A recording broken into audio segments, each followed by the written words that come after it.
بسم اللہ الرحمن الرحیم۔ السلام علیکم ورحمۃ اللہ وبرکاتہ۔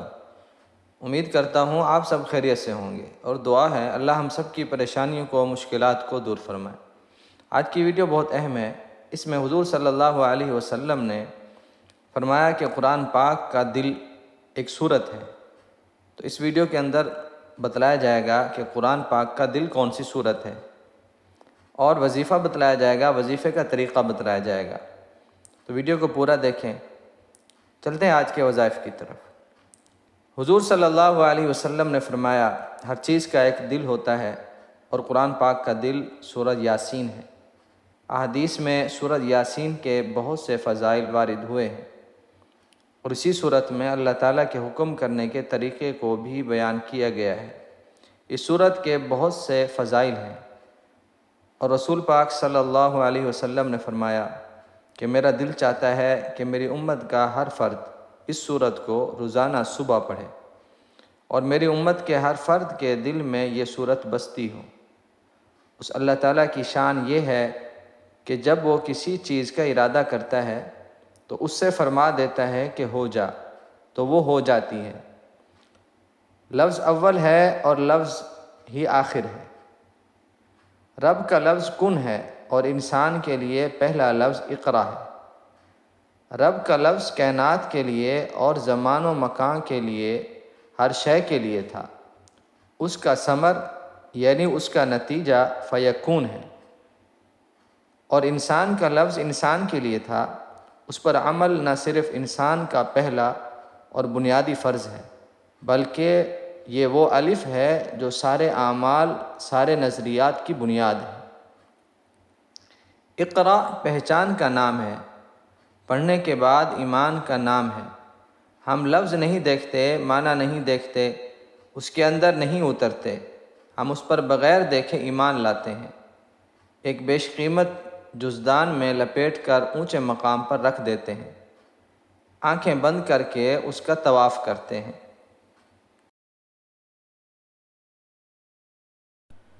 اپنے ہاتھوں سے چھونا تو درکنار، اس بارے میں سوچنے کا بھی وقت مشکل سے نکالتے ہیں۔ اگر دل میں اتر جانا ہی اپنی لگن، اپنی توجہ کا سب سے بڑا راستہ ہوتا تو پھر کتاب کی کیا ضرورت تھی؟ یعنی کتاب سے مراد قرآن پاک ہے۔ کتاب اس لیے ہے کہ ہم بار بار پڑھیں اور ہر بار نئے معنی تلاش کریں، پھر ہمیں اس میں نئے معنی اور بر وقت رہنمائی نصیب ہوگی۔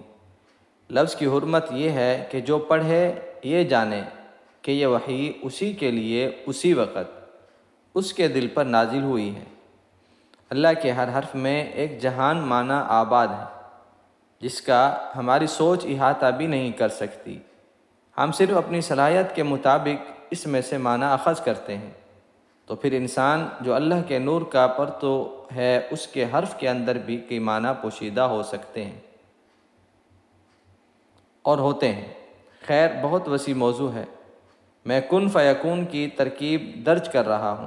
جو بھی کرے با پرہیز کرے، یعنی گوشت، انڈا، کچا لہسن، پیاز نہ کھائے، اور پڑھنے سے پہلے 7 مرتبہ آیت الکرسی اور 4 کل پڑھ کر اپنے اوپر دم ضرور کیا کرے، تاکہ آپ پڑھائی کے اثرات یعنی بھار سے بچ سکیں۔ کن فیکون کا وظیفہ ہر حاجت کے لیے کیا جاتا ہے۔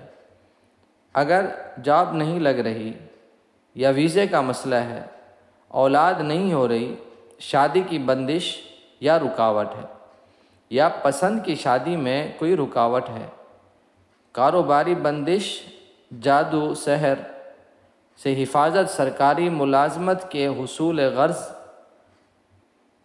ہر مقصد کے لیے پڑھ سکتے ہیں۔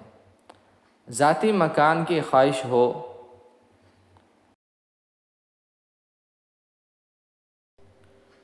اور یہ کسی بھی مشکل کے لیے پڑھ سکتے ہیں۔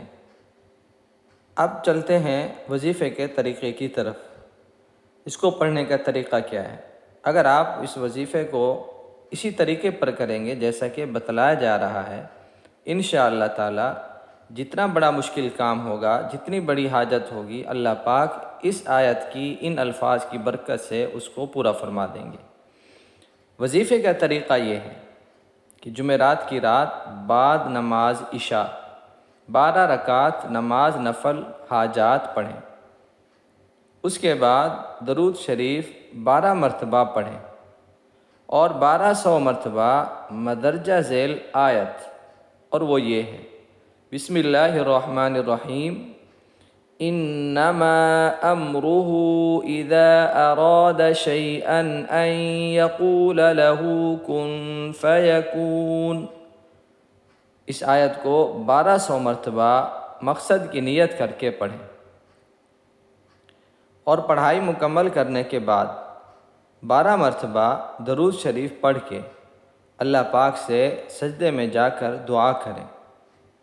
12 دن تک اسی ترکیب سے وظیفہ کریں۔ اللہ کے حکم سے مشکل حاجت اللہ پاک پوری کرے گا۔ ہر جائز مقصد کے لیے پڑھ سکتے ہیں۔